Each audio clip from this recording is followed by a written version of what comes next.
So I just wanted to make a quick video about the new Kebab Toothpick 3 frame. I finally got it in. I actually decided to make a toothpick over the Christmas season, but I was able to get everything except for the actual frame. So I got this one instead because this is the only other one that's on there.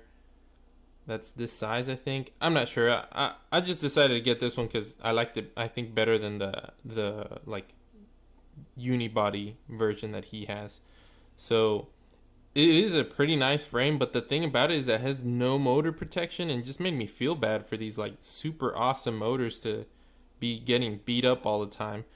What I ended up doing is I installed the motor with only two screws and they were plastic.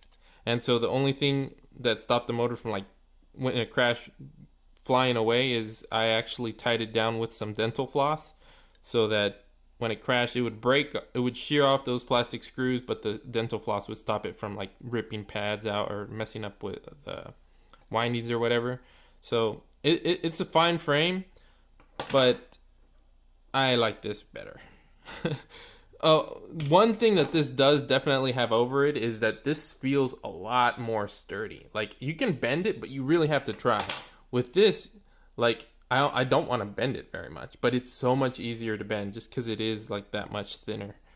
But I feel like that shouldn't be too much of an issue just because it's a 3-inch super light quad. So I think those slender arms will actually just be a benefit for the airflow.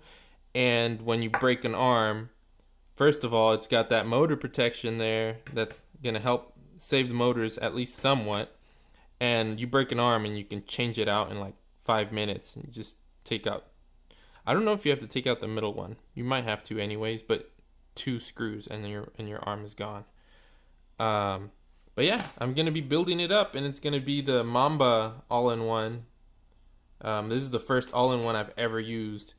And then, the other thing is that the newbie drone, I think, the camera mount that he sells on FPV Cycle fits the Ratel perfectly. It's a little scary getting it in there, but once it's in, it's like the perfect fit, the most perfect fit ever.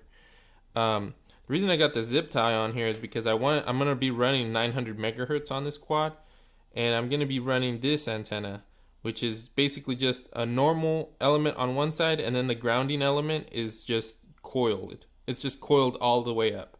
And I want to see what kind of range difference, so I have both setups, and I'm going to compare them or whatever.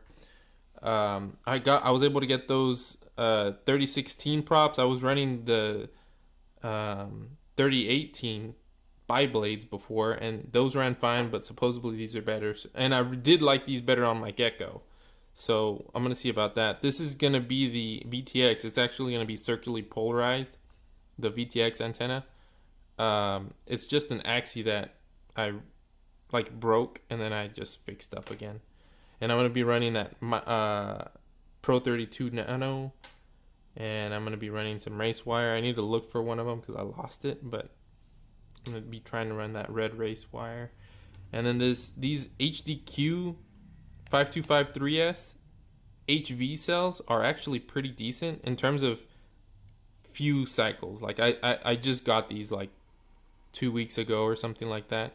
But they fly so nice. I almost feel like it'd be worth it to just keep buying new ones. But yeah, that's it. Y'all have a good one. Oh, I almost forgot. Okay. Didn't weigh them, so let's do that really quick. I had the scale here, but it was just not doing anything the whole video. Sorry. Okay, so we go with that one. This is just how I had it mounted with plastic screws and then just 2 on each side, or 2 metal screws, 1 on each side. So it's 11.17. Then the toothpick is 11.3. So they're almost the same weight, but this one's got just a little bit more motor spacing, and it's got that motor protection, and you can change out arms. So I feel like it's a decent trade-off, that like more flex in exchange for those few features. But yeah, y'all have a good one.